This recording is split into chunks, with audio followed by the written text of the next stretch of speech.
नमो भगवते वासुदेवाय। भगवान श्री हरि विष्णु की कृपा सदा सर्वदा आप सभी पर बनी रहे। आशा करती हूँ कि आप सभी सपरिवार कुशल पूर्वक होंगे। तो इससे पीछे हमने सुनी थी कल 12वें और 13वें अध्याय की कथा। तो चलिए आज हम सुनते हैं उससे अगले अध्याय की कथा। उसके उपरांत कार्तवीर्य जी बोले कि हे विप्रश्रेष्ठ, किस प्रकार एक वैश्य माघ स्नान के पुण्य से पापों से मुक्त होकर दूसरे के साथ स्वर्ग को गया, सो मुझसे कहिए। तब दत्तात्रेय जी कहने लगे कि जल स्वभाव से ही उज्ज्वल, निर्मल, शुद्ध, मलनाशक और पापों को धोने वाला है।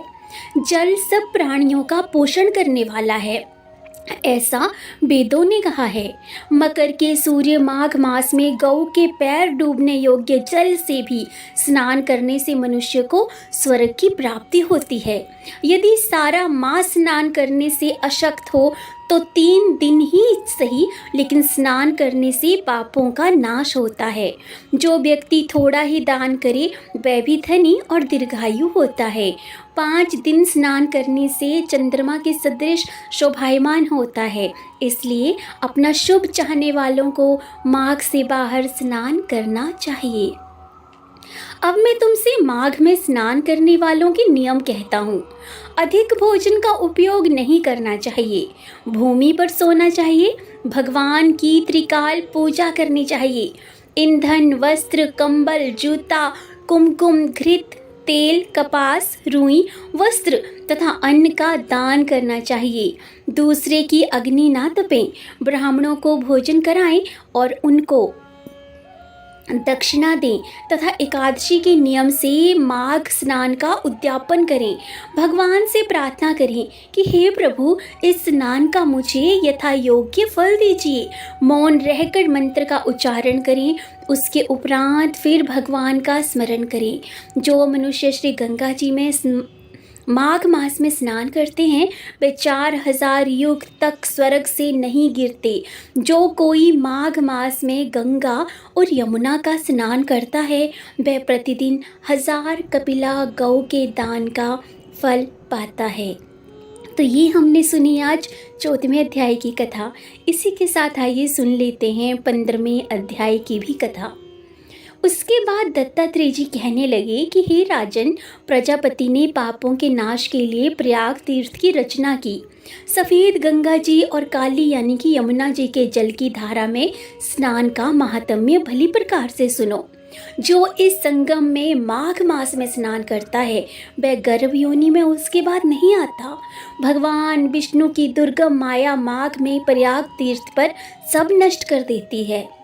माघ मास में प्रयाग में स्नान करने से मनुष्य अच्छे भोगों को भोगकर ब्रह्मा को प्राप्त होता है।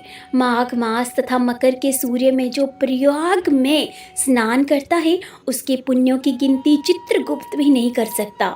100 वर्ष तक निराहार रहकर जो पुण्य प्राप्त होता है वही फल माघ मास में 3 दिन प्रयाग में स्नान करने से होता है, जो फल 100 वर्ष तक योगाभ्यास करने से मिलता है।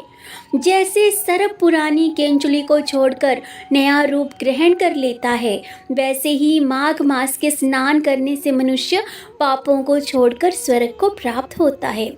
परंतु गंगा यमुना के संगम में स्नान करने से हजारों गुना फल मिलता है। हे राजन, जिसको अमृत कहते हैं ये वह त्रिवेणी ही है।